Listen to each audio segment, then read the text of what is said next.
श्री चित्रगुप्त कथा यम द्वितीया कार्तिक द्वितीया अथवा भैया दूज पर श्री चित्रगुप्त जी की पढ़ी जाने वाली पौराणिक कथा इस प्रकार से है।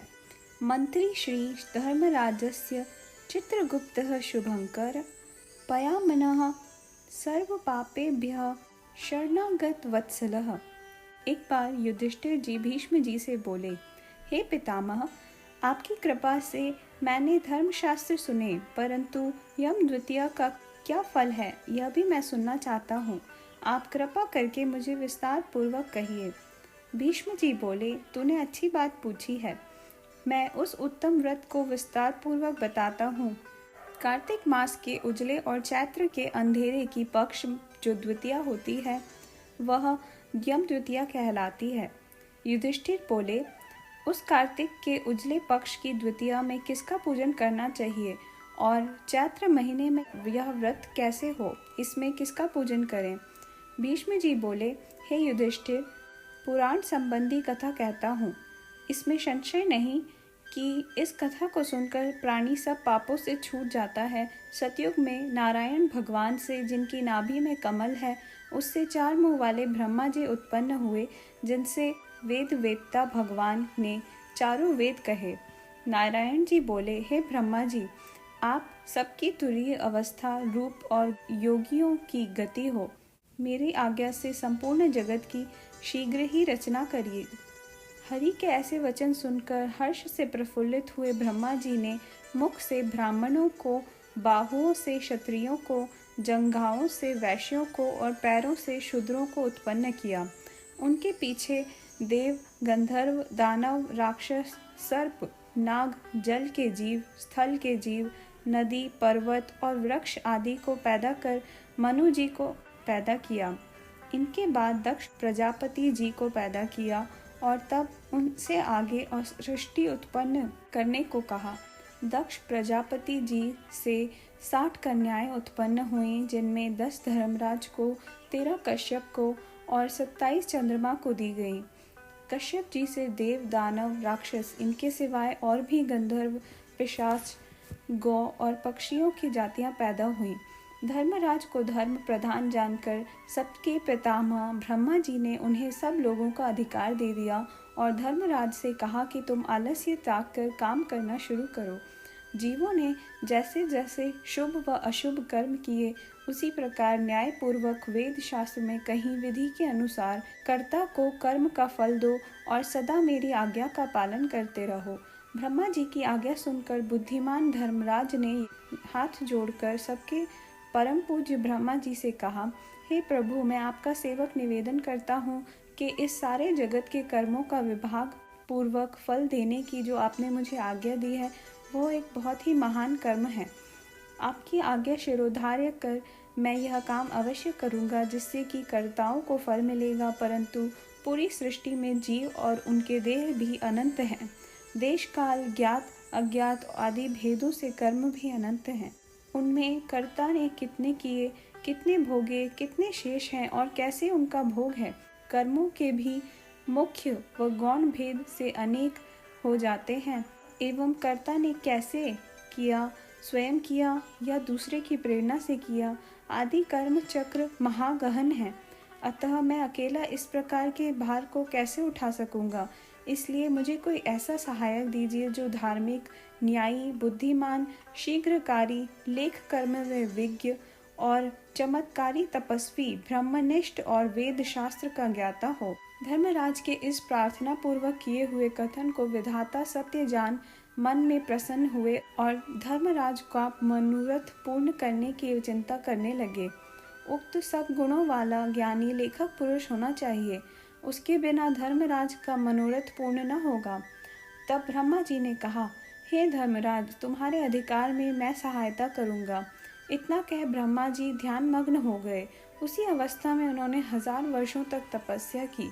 जब समाधि खुली तब अपने सामने श्याम रंग, कमल नयन, शंख सी गर्दन, गूढ़ सिर, चंद्रमा के समान मुख वाले, कलम दवात और पानी हाथ में लिए हुए, महाबुद्धि, देवताओं का मान बढ़ाने वाले, धर्माधर्म के विचार में महाप्रवीण लेखक, कर्म में महाचतुर, पुरुष को देख उससे पूछा कि तू कौन है।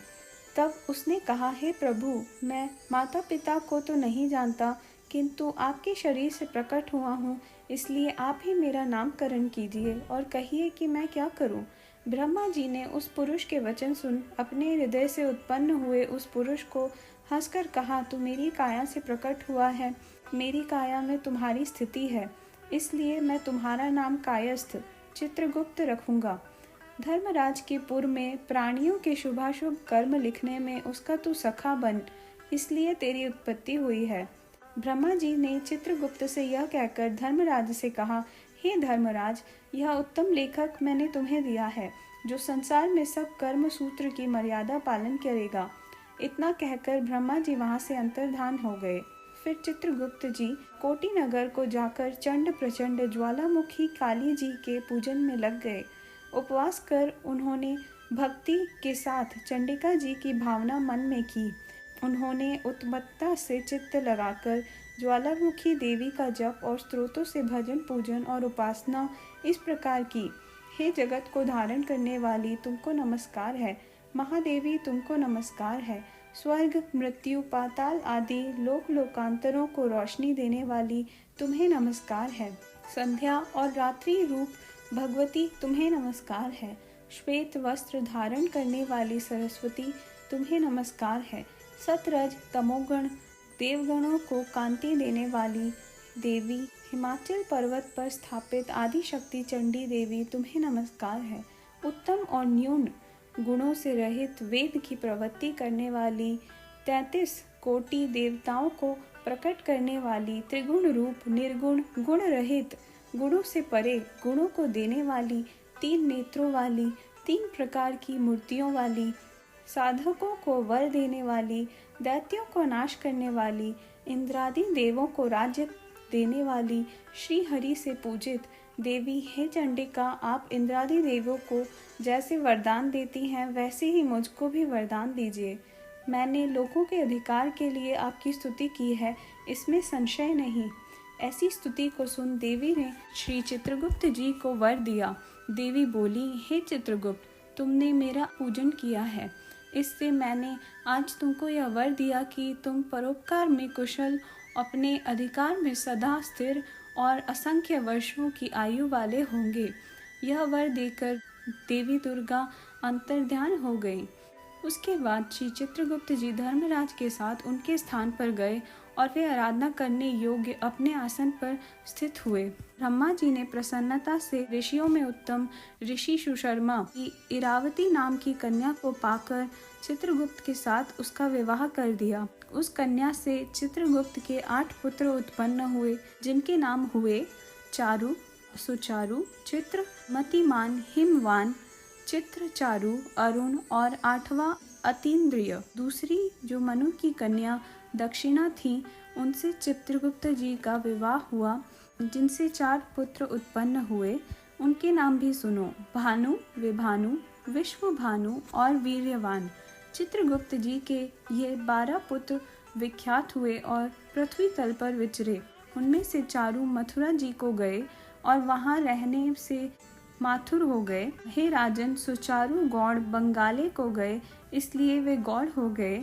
चित्रभट्ट नदी के पास नगर को रहने गए, इससे वे भटनागर कहलाए।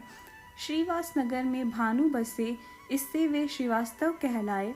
हिमवान अम्बा दुर्गा जी की आराधना कर अम्बा नगर में रहने लगे, इसलिए वे अम्बष्ट कहलाए। सक्सेन नगर में अपनी भार्या के साथ मतिमान गए, इससे वे सूर्यध्वज कहलाए। अनेक स्थानों में बसे अनेक जाति कहलाए। ऐसा सुनकर राजा युधिष्ठिर भीष्म जी से बोले, हे पितामह, इस व्रत में मनुष्यों को धर्मराज और चित्रगुप्त जी का पूजन कैसे करना चाहिए, वह भी मुझे बताइए। भीष्म जी बोले, यम द्वितीया के विधान को सुनो। एक पवित्र स्थान पर धर्मराज और चित्रगुप्त जी की मूर्ति बनाएं, उनकी पूजा की कल्पना करें। वहां उन दोनों की प्रतिष्ठा कर 16 प्रकार और 5 प्रकार की सामग्री से श्रद्धा भक्ति युक्त नाना प्रकार के पकवानों, लड्डुओं, फल फूल, पान और दक्षिणादि सामग्रियों से धर्मराज जी और चित्रगुप्त जी का पूजन करें और फिर बारंबार उन्हें नमस्कार करें। हे धर्मराज जी, आपको नमस्कार है। हे चित्रगुप्त जी, आपको भी नमस्कार है। पुत्र दीजिए, धन दीजिए और सब मनोरथों को पूर्ण कीजिए। इस प्रकार श्री चित्रगुप्त जी के साथ श्री धर्मराज जी का पूजन कर विधि से दवात और कलम की भी पूजा करें। चंदन, कपूर, अगर और नैवेद्य, पान, दक्षिणादि सामग्रियों से पूजन करें और कथा सुने। बहन के घर भोजन कर उसके लिए धन आदि पदार्थ दें। इस प्रकार भक्ति के साथ यम द्वितीया का व्रत करने वालों को मनोवांछित फल की प्राप्ति होती है। श्री चित्रगुप्त जयंती कथा। पृथ्वी पर एक राजा जिसका नाम सौदास था, सौराष्ट्र नगर में उत्पन्न हुआ। वह महापापी, पराया धन चुराने वाला, पराई स्त्रियों में आसक्त, महाअभिमानी, चुगलखोर और पाप करने वाला था। हे राजन, जन्म से लेकर सारी आयु पर्यंत उसने कुछ धर्म कार्य नहीं किया। किसी समय वह राजा अपनी सेना लेकर आखेट के लिए वन में गया। तब वहाँ कुछ साधु संत पूजा कर रहे थे। यम द्वितीया का दिन था। राजा ने पूछा, आप ये क्या कर रहे हैं? ब्राह्मण ने यम द्वितीया व्रत कह सुनाया। यह भगवान चित्रगुप्त एवं यमराज की पूजा है। इसे चित्रगुप्त जयंती कहते हैं। इसे करने से मनुष्य का नरक योग खत्म होता है और मनुष्य के सारे पाप माफ हो जाते हैं।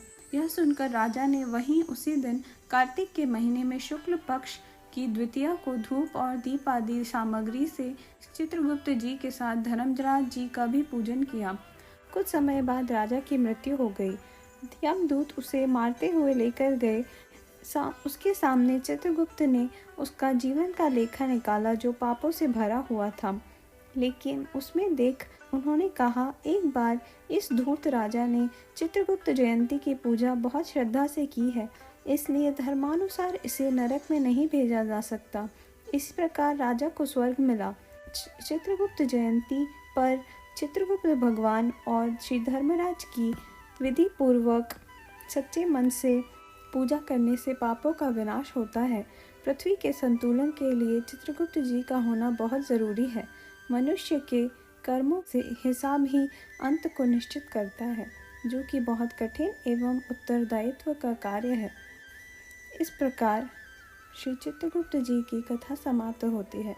अगर आपको यह कथाएं पसंद आई हैं तो कृपया लाइक, शेयर और कमेंट ज़रूर करें। धन्यवाद।